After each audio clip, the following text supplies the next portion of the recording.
Ek dink al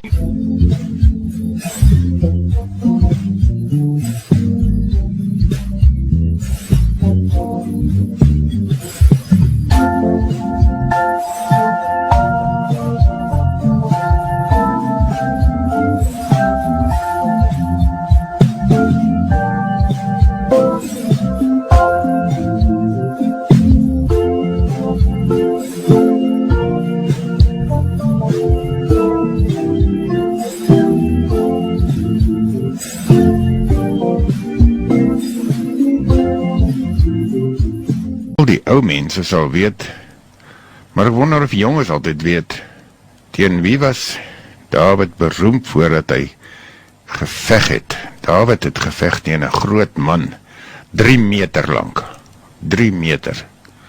Ja, die man se naam was Goliat. Goliat het daar van die Filistynse leer afgekom en hy kom vorentoe in 1 Samuel 17 staan daar, sê Goliat, ek staan die linies van Israel al heeldag en verklein neer. Gee my tog iemand dat ons teen mekaar kan veg. En almal het geskrik en was bang. Dawid het daar aangekom by sy broers, hy het hulle kos gebring, en hoor wat vra hy. Wat sal gebeur met die man wat die skande van Israel wegneem en die Filistyn aan die ander kant verslaan? Wie is hierdie heiden, hierdie Filistyn nogal, dat hy die linies van die lewende God verklein neer? Wat Goliat dink, hy verklein neer die linies van Israel. Wat Dawid sê, is dat hy die linies van die lewende God verklein neer.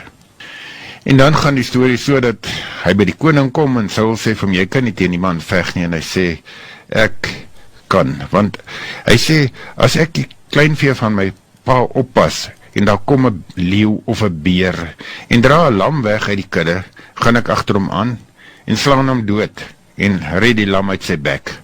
As hy op my afstorm, gryp ek hom aan sy baard, en slaat hom dood.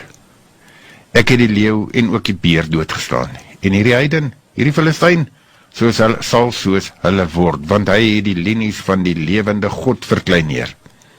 Verder het Dawid gesê, die Here wat my gered het uit die kloue van die leeu en uit die kloue van die beer, hy sal my red uit die mag van hierdie Filistyn. En dit oortuig vir Saul, en hy sê vir Dawid, gaan, en mag die Here by jou wees. En dan weet ons, hy so nader stap, nadat hy eers probeer het om, Saul het vir hom gesê, trek my klere aan, my wapenrusting, en hy sê, nee, ek wil dit nie, nee, ek kan nie daarmee loop nie, toe loop, sê, ek gaan met die gewone goed, wat ek vat as ek my vee oppas. En wat vat Dawid? Hy het Gideon in sy hand gevat, 5 gladde klippies, en die spruit uitgesoek, en dit by sy skaapwagtersgoed in sy slingersak gesit. En met sy slingervel in die hand, het hy op die Filistyn afgeloop. En die Filistyn het al nader gekom, na Dawid toe, terwyl hy sy skilddraer voor hom was. Toe hy vir Dawid sien, het die Filistyn hom met minagting aangekyk, omdat hy jonk was, met 'n rooi gelaatskleur en 'n mooi voorkoms. Die Filistyn het vir Dawid gesê, is ek 'n hond dat jy met kieries na my toe kom? Hy het Dawid toe in die naam van die Filistynse gode vervloek. Verder het die Filistyn vir Dawid gesê, kom 'n bietjie hier, dat ek jou vleis vir die roofvoëls en vir die wilde diere kan gee. Maar Dawid sê vir die Filistyn, jy kom na my toe met 'n dolk en 'n spies en 'n swaard, maar ek kom na jou toe, in die naam van die Here die Almagtige, die God van die linies van Israel, wat jy verklein neer het. Vandag sal die Here jou my mag oorgee, sodat ek jou kan verslaan en jou kop van jou lyf afkap. Dan sal ek vandag nog die lyke van die Filistyne se leer vir die roofvoëls en vir die wilde diere gee, sodat die hele wêreld kan besef dat Israel 'n God het. Dan sal hierdie hele skare besef dat die Here nie deur swaard of spies verlos nie, maar dat die oorlog aan die Here behoort en dat hy julle in ons mag oorgee. Toe die Filistyn regmaak en nader kom om Dawid te ontmoet, het Dawid die Filistyn vinnig op die vegterrein tegemoet gehardloop. Toe steek Dawid sy hand in die sak, vat die klip uit, gooi met die slingervel, tref die Filistyn teen die voorkop. Die klip het in sy voorkop ingedring en hy het vooroor geval op die grond. Die slingervel en die klip was Dawid sterker as die Filistyn en het hom verslaan en doodgemaak. Dawid het nie eens 'n swaard by hom gehad nie.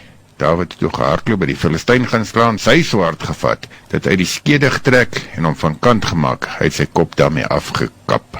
Ja, hierdie verhaal is vir ons baie duidelik, dat Dawid die eer van God voorop stel, en dat hy ook sy vertroue, nie in homself plaas nie, maar in die vermoë wat die Here vir hom gee.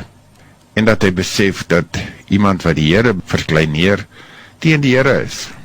Die vraag my, en ek dink by baie van nie, het ons hierdie tipe geloof, hierdie tipe vertroue in die Here, dat hy ons so sal help, in omstandighede wat uiters negatief teen ons lyk.